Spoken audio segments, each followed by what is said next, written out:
Hey folks, welcome back to Canada's Boxing Channel. So today we saw the final press conference between Derek Chisora and Otto Wallin. This is Derek Chisora's supposedly final fight in the UK. It's going down on Saturday. The press conference was pretty one-sided. It was funny in places. It was serious in places. It was emotional in places. It was one-sided. I mean, Otto Wallin is not the best dance partner for Derek Chisora in a in a press conference, war of words.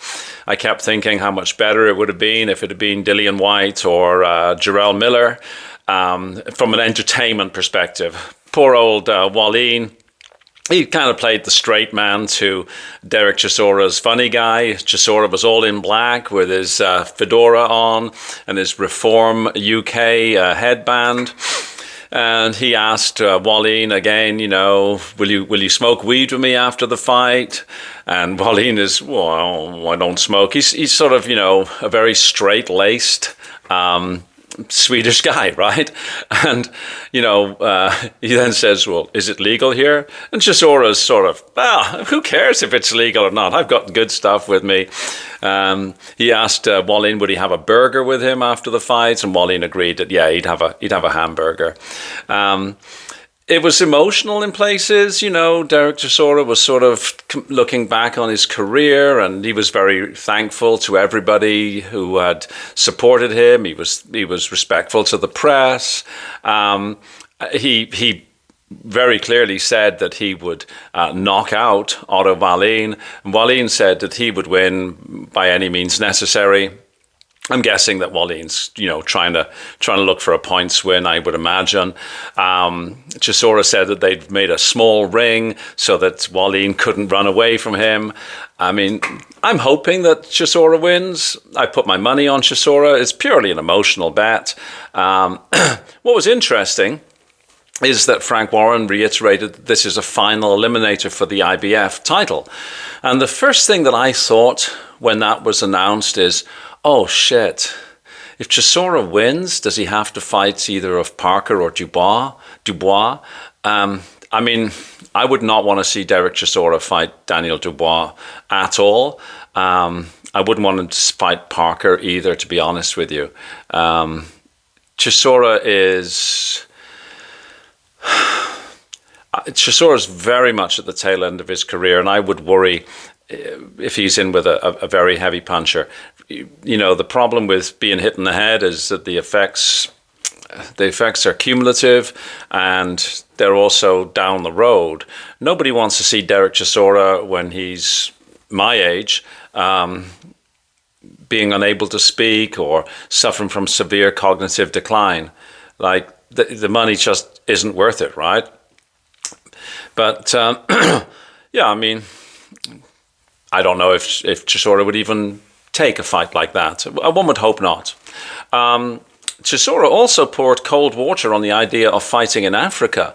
And he was very frank about it. He said, it's going to be problematical. There's politics there. It's a state of war. He was speaking specifically about the Congo, formerly known as Zaire. And he even said that further south there would be political problems. So he kind of poo-pooed the idea of a fight in Africa, which is something that Dillian Whyte and Chisora had.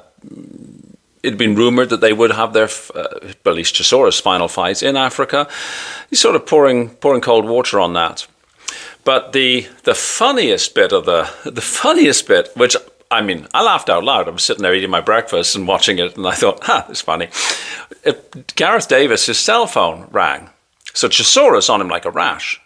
And he makes him stand up and he says, I don't come to your workplace and make noise when you're working. I'm working. I'm trying to sell a fight. And it was all in good nature, but it was intentionally roasting Gareth A. Davis. And who better to roast, right? If you're going to be taking the piss out of somebody, well, Gareth A. Davis is usually top of most people's list to take the piss out of. And at the end of the conference, he also called him on something that, called him on something that Gareth A. Davis had written about him in the past. And it was all fun. It was good-natured.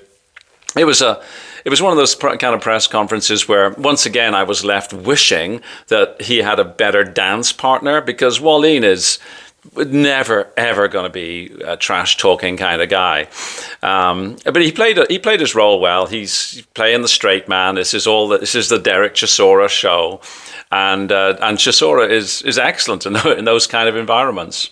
I think when Chisora does retire, and I really hope that his next fight, I mean, not tomorrow, or not Saturdays, but that's his 49th. I really hope he does cut it off at 50. He will be missed. I mean, there was talk about, whether he'd be a Hall of Fame. I mean, cold, dispassionate me says, no, he's not qualified for Hall of Fame. But from a purely emotional, he's been a great entertainer. He's kept life in the sport, and he's been a great foil to other fighters. Yeah, the emotional part of me says, yeah, sure, why not? The cold, dispassionate part of me says, no, he's been a really solid guy. He's just really better than journeyman, but not truly elite. But I wish him all the best. I really do.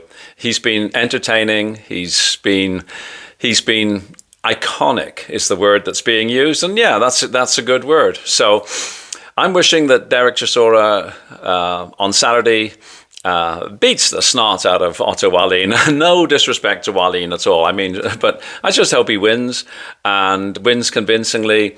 Then he goes and has his 50th fight against somebody who's not going to put too much damage on him, and then he can sail off into the sunset, maybe do his delicious TV, be a commentator, be color commentary. But whatever Derek Chisora does, I hope he has a really great retirement. If you've liked this video, please hit that like button. Please comment. I love the comments. And thank you so much to everybody who's watched, liked, subscribed, and everything like that. It's absolutely awesome. I'm very, very thankful. It looks like it's a fabulous day here. I'm going to go out for a walk with the dogs. And wherever you are in the world, have a fabulous day. Thanks very much. Bye-bye.